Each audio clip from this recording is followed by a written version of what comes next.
मेरे प्यारे दोस्त नमस्कार। एक प्रसिद्ध कथा है कि एक सिद्ध ज्योतिषी थे, एस्ट्रोलॉजर।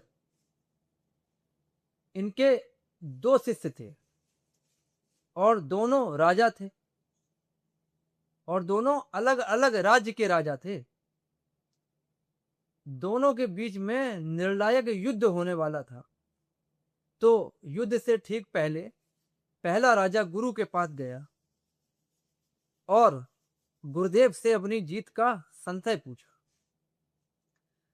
तो गुरुजी ने उसकी कुंडली देखकर बोला कि बस तुम्हारी विजय 100% निश्चित है। फिर क्या हुआ?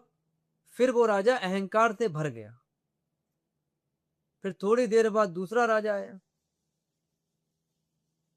तो गुरु ने उस दूसरे राजा के हाथों की लकीरों को देखकर कहा कि बस तुम्हारी जीत में भारी संशय है। अब क्या होता है? अब कहानी यहीं से करवट लेती है मेरे प्यारे दोस्त। जिस राजा के भाग्य में जीत निश्चित थी, जिस राजा को निश्चित जीत का वरदान मिला था, जिसके भाग्य में लिखा था कि तुम जीत जाओगे, उसने क्या किया? उसने अभ्यास करना छोड़ दिया। उसने अपनी सेना को ढीला छोड़ दिया और भोग विलास में डूब गया। और वहीं जो दूसरा राजा था, जिसके भाग्य में भारी संशय था, उसने क्या किया? उसने क्या किया? उसने बहुत ज्यादा अभ्यास करना चालू किया। उसने दिन और रात को एक कर दिया। उसने अपने रणनीति को धार दी और परिणाम पता है क्या हुआ? युद्ध के मैदान में तथा कथित उस भाग्यशाली राजा को धूल चटा दी। मेरे प्यारे दोस्त, अब ये बताओ, क्या उस ज्योतिषी की भविष्यवाणी गलत थी? नहीं, बिल्कुल नहीं। उस ज्योतिषी की भविष्यवाणी ने दोनों राजाओं के भीतर के मनुष्य को जगाया या सुलाया, है ना?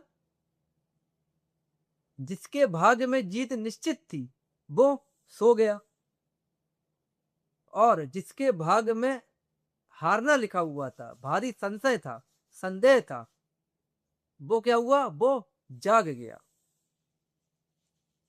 मतलब कि जिसे लगा कि किस्मत उसके साथ है,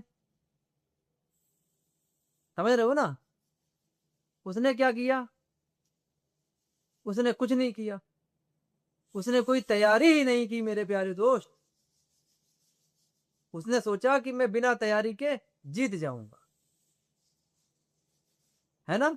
और वह क्या हुआ? प्रमाद में डूब गया, है ना? उसकी किस्मत ही उसके लिए सबसे बड़ी कमजोरी बन गई।